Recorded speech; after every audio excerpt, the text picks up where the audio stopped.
Маевка. Бул жерде Татьяна 5 жылдан бери кошуналары менен араздашып келет. Татьяна үйүндө 100дөн ашык ит багат. Аймакта жагымсыз жыт бар. Иттер дээрлик күнү түнү үрө берет. Жергиликтүү тургундар иттерди айылдан чыгарып, маселенин чечилишин күтүп жатышат. Татьяна иттери ууланып же атылып кетеби деп коркот. Инфекция, мухи, крысы из-за этого, из-за тебя. Пахнут, и бараны пахнут. Нет, не пора. У тебя весь Маевка воняет от тебя. Когда я переехала жить в Бишкек, я увидела много бездомных животных. Блин. Ну, а это же заложено в тебе помочь. У людей нет ответственности. Они выбрасывают их, выкидывают. Они жестоко обращаются с ними. А ты, получается, тянешь лямку эту, и ты плохой. Нет, я понимаю, что я создала проблемы соседям, но, знаете, изначально, если бы я хотела приют, вот, ну, допустим, даже для такого количества собак, наверное, я бы разумно купила бы участок земли и была бы ни клята, ни мята, никем, понимаете, и жила бы спокойно. Нет, тоже трудно. Я встаю, они везде у меня бегают, они везде радуются, но они дают радость, позитив. Вонь, запах, лай, крысы, мухи. Вот это все уже надоело, у людей терпения нету. Если бы она хотя бы убиралась, может быть, мы еще и терпели. Но вот это невыносимо. Старики мучаются, дети мучаются. Мы также мучаемся. Живем мы уже здесь больше 40 лет. И конфликт у нас получился только с единственной соседкой. Ужасный запах, звуки, которые мы слышим день и ночь. В любое время ночью проснемся, и никого не волнует, что это отравляет нам жизнь. Айылда ушул жерде канча жылдан бери ит багып атышат, 100 иттей бар да. Аябай сасыйт, бирөө келсе дагы уялабыз, эшигибизди ача албайбыз, айнектерибизди ача албайбыз. Магазинде иштетебиз, биз магазинге дагы ичине чейин толуп кетет да. Жытча. Балдарыбызга деле зыян болуп атат, өзгө деле зыян болуп атат. Тамактарыбыз ооруп атат, балдар жөтөлүп атышат, канча балдар ооруп. Эмне кылабыз эми? Чыдап жашап атабыз. Көчүп кетейин десек болот. Чымындарды айтпа. Чымындар толуп кетет үйүбүзгөчү. Эшигибизди, айнегибизди ача албайбыз. Крысы. Нас одолевают крысы. Мы целое лето не могли открыть дверь в дом, потому что забегают в дом и ползают по постелям. Запахи вообще не дают нам жить. Лето, особенно летом. В летнее время, когда хочется свежего воздуха, печет солнце, а здесь вот эти запахи. Проживаю по соседству с Татьяной Кудлай, ну, то есть у нас вот общий забор за мной, который рушится, и мы ничего не можем с этим сделать, потому как не можем поставить нормальный забор. Собак некуда деть Татьяне, чтобы мы хотя бы установили забор между нами.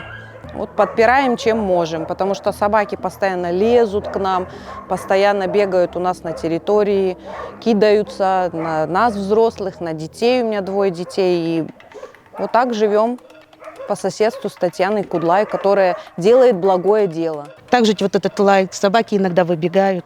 А тут дети, здесь школа рядом. Дети боятся. Да тут любой человек проходит с закрытым ртом вот так.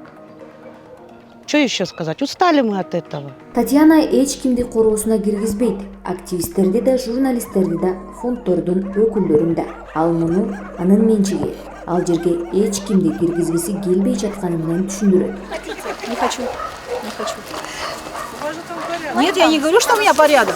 Да, у меня беспорядок. Татьяна, топим только за запах и за крыс, и за мух. Уберите, наведите Уберу, порядок. хорошо. Другие Только не долбите меня, Юля. Сколько можно? Юль, вот смотри. Подожди, это разговор не одного месяца было. Не один месяц это было, тетя. Давайте начнем с того, что мы вас уже который год уговариваем навести порядок. Ваши волонтеры приезжают, вот тут вот чуть-чуть что-то наведут и уезжают. Вовнутрь они не заходят.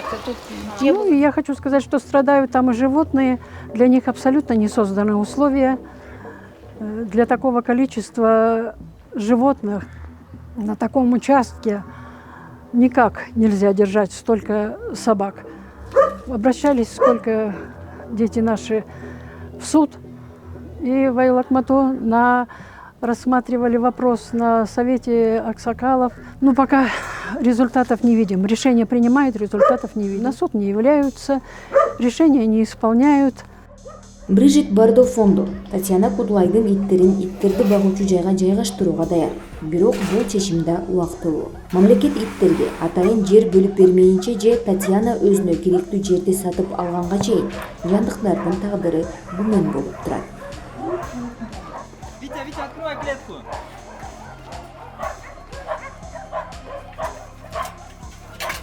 Ну, вонь, мухи, крысы и тараканы – это жесть, тетя Тань. Ну, конечно, вы не разводите крысы. Ну, да, я понимаю, что вы их не плодите, я понимаю это, но они же есть. Ну, что вы, давайте не будем ерничать, мы же серьезно разговариваем. Ну, вы же сами понимаете, что это ненормально. То, что такое большое количество животных не должно находиться в пределах населенного пункта, это да, я согласна. Но я прошу, дайте что-нибудь. Я не источник, я результат человеческой жестокости, я результат человеческой безответственности. Предлагали землю, но она от нее отказывается, потому что она находится где-то в районе гор Свалки. Там собаки якобы жить не могут. Такую информацию мы знаем. А вот то, что у нее вот здесь свалка, это никого не интересует. Волонтеры, которые защищают Татьяну, Район Свалки, меня 2 раза туда повезли. Сначала на расстоянии показали, потом мне показали. Вот тут мы вам дадим 20 соток. Я говорю, 20 соток мало. Тут уже как бы и Лина, фонд «Дружба», мы уже как бы вместе, перспектива какая-то, чтобы, если уж сделать, да, приют, то уже помасштабнее, да. Мне кричали: ах, вы что хотите, у вас какой-то коммерческий план. Я не продаю, не развожу, у меня они стерилизованы. И большая часть стерилизованы вот по программе Кумаика. Мне очень хорошо помогли. Вот. Я не ставлю цель развести, продать, иметь деньги. Я хочу, чтобы ситуация изменилась, чтобы люди по-доброму к ним относились. Мы пишем и просим землю: дайте в аренду, дайте нам клочок земли, дайте, потому что вот соседи, живущие в округе, они страдают, мы это видим, мы это знаем. Мы исписали все, мы получили отрицательные ответы отовсюду. Им жаль дать кусок земли, им жаль, мы арендаторы. Теперь нам предстоит уже тогда покупать. Теперь мы будем объявлять акцию по сбору денег. И, наверное, мы это сделаем. Потому что фонд Бриджит Бардо как надолго возьмут этот факт, еще пока мы не оговариваем. Камтагы баш калкылоочу жай иттерди кабыл алууга даяр болгону менен убактылуу болсо да, Татьяна жок дегенде 15-20 итти үйүнө багууну каалайт. Татьянанын кошуналары аял үйүнө кайра жолгон иттерди чогултуп, маселе кайталанат деп коркушууда. Анткени баары 20 эле иттен башталган. Мен келген убакта могу жерде бир 25-30 ит бар болчу да. 4 жылдын ичинде эле бул ит 150ден ашып кетти. Балдарыбыз, неберелерибиз эшикке чыгып ойной албай калат жайында. Эшик терезебизди таптакыр ача албайбыз. Үйүбүзгө конок келсе да кыскасы уялабыз даже. Ошондой буркурап турса кандай. Адамдын эме укугуна караганда иттин укугу жогорураак турабы деп ойлойм да. Биздин укугубуз тебеленип атат да, адамдардын укугу. Балдарыбызды уктатып койсок тынчтык бербейт, аябай ызылдап, чуулдап, үргөндө тим эле шумдук болуп кетет. Кыскасы аябай кыйналып келдик. Ушул иттерге бир чара көрүлсө жакшы болмок. Ну, допустим, даже я перееду куда-нибудь, да, на приобретенный участок мной или еще на какой-нибудь участок. Я здесь останусь, да, все равно у меня есть дом. И я здесь иногда буду жить, да. И что будет? Я буду приходить, да, и по утрам я что буду находить? Собачку, коробку со щенками, вот. И что мне нужно с ними делать? Взять в бочку, утопить? Выкинуть, закопать? Кому? Кому нести? Я их себе не подбросила сама. Сегодня у Татьяны возникает серьезная ситуация с законодательством, с юридической точки зрения. Там много судебных тяжб было. Говорят, что кто-то выиграл, кто-то проиграл. В любом случае Татьяне предстоит переезд, перевозить собак, потому что тут небольшой участок земли, я так полагаю, 6 соток. и на этих 6 сотках она вот собрала определенное количество животных. Мы поговорили с фондом Бриджит Бардо, вы знаете, наверное, существует такой фонд, который, обращаясь к мэрии города Бишкек, получили отказ. Прогрессивный фонд, который хотел стерилизовать животных, чтобы сокращать численность бездомных животных, чтобы эти же коробки не ставились Татьяне под забор, уходит из Бишкека, потому что чиновники, власть наша сказали: до свидания, мы вас не ждем. У нас свои методы есть, методы сокращения численности животных. Я думаю, вы догадываетесь, какие это методы. Нас закидывали камнями, нам ломали ворота. Ни одна собака не выскочила, никого не покусала. Никого. На меня кидали драться. Меня унижают, меня оскорбляют. Да, с одной стороны, понятно, что собаки, жалко животных, она их там приютила, кормит и так далее, но, опять же, почему тогда скрывает? Почему никто из волонтеров, никто ни разу не зашел к ней на территорию? Все съемки ведутся с наших соседских дворов. Просят зайти к нам, чтобы все это поснимать, чтобы увидели, что там, может быть, не все так гладко, как она рассказывает. Что это невозможно просто вот то, что творится за забором.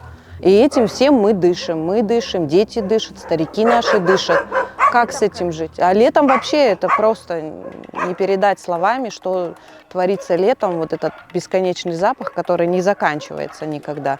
Мухи, крысы, тараканы, это все живет у нас вот по соседству с Татьяной.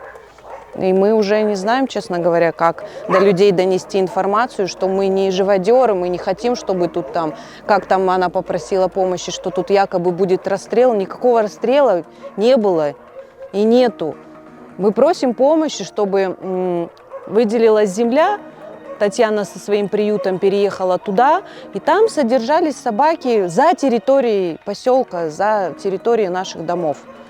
Но опять же это все выворачивается Татьяной и ее, не знаю, единомышленниками, что мы якобы издеваемся над животными. Но если так разобраться, если бы мы хотели, мы бы травили бы, не знаю, убивали бы сами. Но мы же ничего этого не делаем, просим помочь. Землю дали, она отказалась. Что нам делать, соседям? Мы тоже хотим жить спокойно, а не вот так вот, вы слышите, они не затыкаются же. И вонь, в которой мы с вами сейчас стоим, дышим.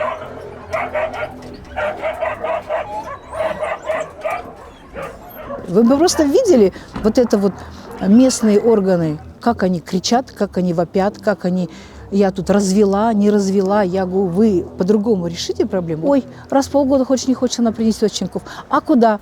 Ну, Танька есть, значит, Таньке можно принести, понимаете? И собаку можно привязать. Или стучат. Вот же, говорит, приют, заберите, пожалуйста, собаку. Ребят, какой, говорю, приют? Вы что? Собака – это ваша ответственность, это ваше животное, которое вы взяли. Вы должны отвечать за нее, заботиться, лечить, кормить, ухаживать.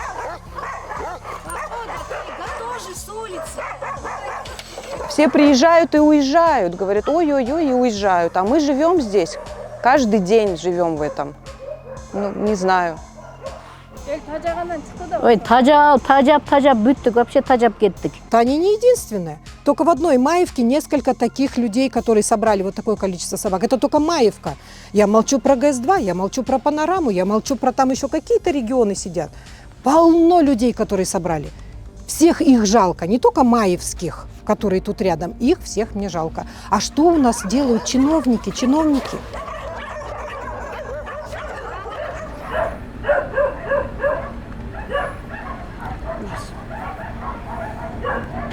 Так.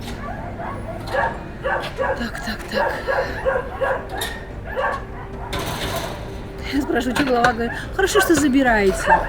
Представляете? Хорошо, что забираете. Я их задолблю заявлениями, чтобы что-то принимали, какие-то меры. Только уедешь, или Никита тут будет жить, да, я буду там, а тут я буду коллекционировать коробки со щенками, да? Да? Выходит так? Может быть такое? И что, мысли вслух у меня, да? Но это же реальность.